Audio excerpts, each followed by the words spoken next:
નમસ્કાર. શું ક્યારે એવું લાગ્યું છે કે તમારો ટેલી પ્રાઇમનો બધો જ મહત્વનો ડેટા એ જાણે સ્ટાન્ડર્ડ રિપોર્ટ્સમાં કેદ થઈ ગયો હોય? સારું, આજના આ વિશ્લેષણમાં આપણે એક એવી જાદુઈ ચાવી વિશે વાત કરવાના છીએ જેનું નામ છે ODBC, એટલે કે ઓપન ડેટાબેઝ કનેક્ટિવિટી. અને આ જ ચાવી છે જે તમારા ડેટાની અસલી તાકાતને બહાર લાવશે. જો ટેલીના જે સ્ટાન્ડર્ડ રિપોર્ટ્સ છે એ કામના તો છે જ, એમાં કોઈ શંકા નથી, પણ ક્યારેક એવું નથી લાગતું કે આપણે એનાથી પણ આગળ જઈને કંઈક વધુ ઊંડાણપૂર્વક જાણવાની જરૂર છે? વિચારો, જ્યારે મોટા નિર્ણયો લેવાના હોય અને આપણને વધુ વિગતવાર માહિતી જોઈતી હોય ત્યારે શું? બસ આ જ એ સીમા છે જેના વિશે આપણે આજે વાત કરવા જઈ રહ્યા છીએ. અને હા, આ સમસ્યાનો એક જોરદાર ઉકેલ છે ODBC. તમે એને એક પ્રકારનું ડિજિટલ બ્રિજ સમજી લો. વિચારો, એક બાજુ ટેલી પ્રાઇમમાં તમારો બધો જ ડેટા પડ્યો છે અને બીજી બાજુ એક્સેલ અને પાવર BI જેવા શક્તિશાળી એનાલિસિસ ટૂલ્સ છે.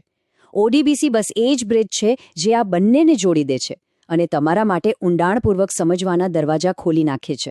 એકદમ સાદા શબ્દોમાં કહીએ તો ODBC એક એક્સપર્ટ ટ્રાન્સલેટર જેવું કામ કરે છે. તમે જુઓ, ટેલી છે ને એ ડેટાને પોતાની એક ખાસ ભાષામાં સાચવે છે. હવે ODBC શું કરે? એ આ ડેટાને એવી ભાષામાં ટ્રાન્સલેટ કરી દે છે જેને એક્સેલ હોય, પાવર BI હોય કે પછી બીજું કોઈ પણ એનાલિસિસ ટૂલ બધા જ સહેલાઈથી સમજી શકે. મતલબ કે બધી ટેકનિકલ માથાકૂટ જ ખતમ. તો થિયરી તો બરાબર સમજાઈ ગઈ, ખરું ને? હવે ચાલો પ્રેક્ટિકલ વાત પર આવીએ. આ શક્તિશાળી બ્રિજ બનાવવો કેવી રીતે? ચાલો આપણે હવે સીધા એ જ સ્ટેપ્સ જોઈએ જે ODBC કનેક્શન સેટ કરવા માટે જરૂરી છે. હવે જ્યારે પણ આપણે કોઈ નવી ટેકનોલોજી વાપરવાનું વિચારીએ ત્યારે સૌથી પહેલો સવાલ મનમાં શું આવે? ખર્ચનો, બરાબર ને? તો શું આ પાવરફુલ ફીચર વાપરવા માટે કોઈ અલગથી પૈસા ચૂકવવા પડશે? અને અહીંયા છે સારા સમાચાર. જવાબ છે એકદમ સ્પષ્ટ, ના. જો તમારી પાસે ટેલી પ્રાઇમનું વેલિડ લાયસન્સ છે તો સમજી લો કે આ ODBC ડ્રાઈવર તમારી પાસે ઓલરેડી છે જ. કોઈ વધારાનો ખર્ચ નહીં, કોઈ હિડન ચાર્જ નહીં. બસ વાપરવાનું શરૂ કરો. ઓકે, તો કનેક્શન સેટ કરવા માટે આપણને અમુક ખાસ વિગતોની જરૂર પડશે. ચિંતા ના કરશો, આ બધું તમારા કોમ્પ્યુટરમાં જ છે, Windows ODBC data source administrator નામની જગ્યાએ. ત્યાં તમારે tele.erp9dsn જેવું નામ શોધવાનું રહેશે. પણ આ બધામાં જે સૌથી અગત્યની વિગત છે એ હવે પછીની સ્લાઇડમાં છે. અને આ રહ્યો એ જાદુઈ નંબર 9000, એટલે કે 9000. આટલી બધી ટેકનિકલ વાતોમાં આખા કનેક્શન માટેની સૌથી મહત્વની વસ્તુ હોય તો એ છે આ એક નાનકડો નંબર. તમે એને ટેલી અને તમારા એનાલિસિસ ટૂલ વચ્ચેનો એક સિક્રેટ દરવાજો સમજી શકો છો. ODBCની સૌથી મોટી અને સૌથી સારી વાત એ છે કે તે લાઇવ છે. આનો મતલબ શું? મતલબ કે તમારા રિપોર્ટ્સ ક્યારેય આઉટડેટેડ થતા જ નથી. જેવી ટેલીમાં નવી એન્ટ્રી પડી અને તમે તમારા ટૂલમાં રિફ્રેશ બટન દબાવ્યું, તરત જ તમને એ જ સેકન્ડનો લેટેસ્ટ ડેટા મળી જાય. બસ એક જ શરત છે, અને એ છે કે તમારું ટેલી પ્રાઇમ ચાલુ હોવું જોઈએ અને કંપની ઓપન હોવી જોઈએ. બસ એટલું જ. હવે એક ખૂબ જ મહત્વની વાત સમજવી જરૂરી છે. ODBC આપણને શું આપે છે અને આપણે એની પાસે શું અપેક્ષા રાખવી જોઈએ? એક રીતે કહીએ તો એ આપણને મકાન બનાવવા માટે કાચો માલ આપે છે, તૈયાર ફર્નિશ્ડ ઘર નહીં. આ સ્લાઇડ આખી વાતને એકદમ સાદી રીતે સમજાવે છે.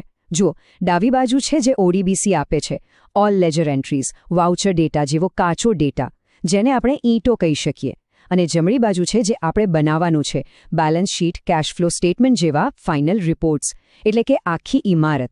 તો આ ઇમારત બનાવવા માટે તમારે આ ઈંટોનો ઉપયોગ કરીને તમારા BI ટૂલમાં પોતાની લોજિક બનાવવી પડશે. આ વાતને બરાબર મગજમાં બેસાડી લેજો.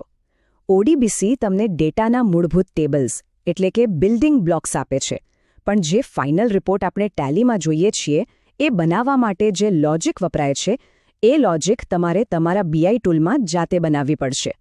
આ કોઈ મર્યાદા નથી, પણ સાચું કહું તો આ તો કસ્ટમાઇઝેશન માટેની એક મોટી તક છે. ચાલો હવે માની લઈએ કે તમે આ કનેક્શન સેટ કરવાનું શરૂ કર્યું અને કદાચ કોઈ તકલીફ આવી, તો ગભરાવાની બિલકુલ જરૂર નથી. આવું થઈ શકે છે. ચાલો આપણે જોઈએ કે સૌથી સામાન્ય સમસ્યાઓ કઈ છે અને એના એકદમ સહેલા ઉકેલો શું છે. સૌથી કોમન એરર જે જોવા મળે છે એ છે કનેક્શન ફેલ. જો આવું દેખાય તો સૌથી પહેલા ઊંડો શ્વાસ લો. 99% કેસમાં એનું કારણ આ ત્રણમાંથી જ એક હોય છે. પહેલું, ચેક કરો કે ટેલી ચાલુ છે અને કંપની ખુલ્લી છે કે નહીં.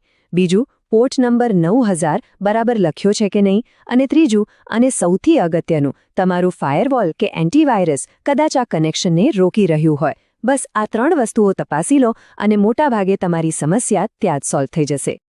હવે જો નેટવર્ક પરના બીજા કમ્પ્યુટર્સ કનેક્ટ ના કરી શકતા હોય તો ખાતરી કરો કે જે મુખ્ય કમ્પ્યુટર પર ટેલી છે એનું ફાયરવોલ બીજા બધાને પણ એક્સેસ કરવાની પરવાનગી આપે છે.